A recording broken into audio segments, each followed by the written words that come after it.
Інвалідність не прыгавор. Нягледзячы на дыягназ ДЦП, Алексей Мороз вядзе самы звычайны лад жыцця. Паўнавартасная праца, жонка, дзіця. А на гэтым прадпрыемстве мужчыну можна назваць нават ужо старажылам. 8 лет работаю уже с половиной. Нашел, устроился, так и работаю. Отношения очень хорошие, уважительные. Дома, дарэчы, ёсць яшчэ адна праца і па сумяшчальніцтву хобі – разьба па дрэве. Алексей вырабляе мэблю. Стулья, столы, тумбочки. Все потихоньку делаем. А вось Александр Руденко, у якога сутаргавы сіндром, прыйшоў сюды адносна нядаўна. Лёгка і хутка ўліўся ў калектыў, кажа, працаваць тут падабаецца. Тым больш ёсць чым параўнаць. Пакуль уладкаваўся сюды, змяніў не адно месца працы. Просто были проблемы, то что устраивался на фирмы, не выплачивали деньги. А пасля такой працы дадому, дзе чакае сям'я і штодзённыя трэніроўкі. Мужчына – кандыдат у майстры спорту па муай-тай.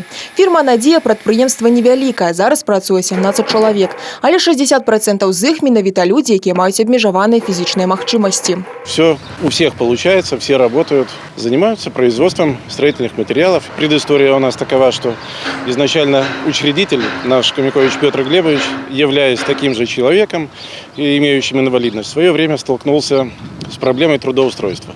В результате чего было и основано данное предприятие, и до сих пор, по сегодняшний день, специализируется на трудоустройстве таких людей. Знайсці працу інвалідам у першую чаргу дапамагаюць ва ўпраўленні па працы, занятасці і сацыяльнай абароне. К нам обращается, я бы не сказала, что очень много инвалидов, но со всеми мы работаем индивидуально. Нужно помнить, что не все инвалиды нуждаются в работе. Мы руководствуемся в первую очередь рекомендациями МРЭКов. Если врачи считают, что человеку показан труд, либо обучение, это наш контингент. Таксама не трэба кіравацца тым, што першая група заўсёды непрацаздольная. Ёсць выпадкі, калі і з такой ступенню людзі ўладкоўваліся ў розныя арганізацыі. Сейчас нет понятия «нерабочая группа». Трудоустройство происходит по нескольким направлениям. Есть предприятия, с которыми мы сотрудничаем в так называемой адаптации к труду инвалидов.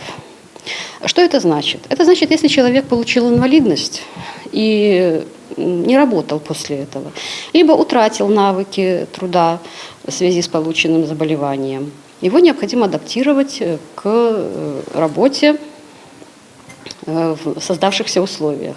Таксама інваліды могуць працаўладкавацца ў тэрытарыяльныя цэнтры сацыяльнага абслугоўвання і ў розныя іншыя як дзяржаўныя, так і прыватныя фірмы на звычайныя працоўныя месцы. Галоўнае, каб было жаданне.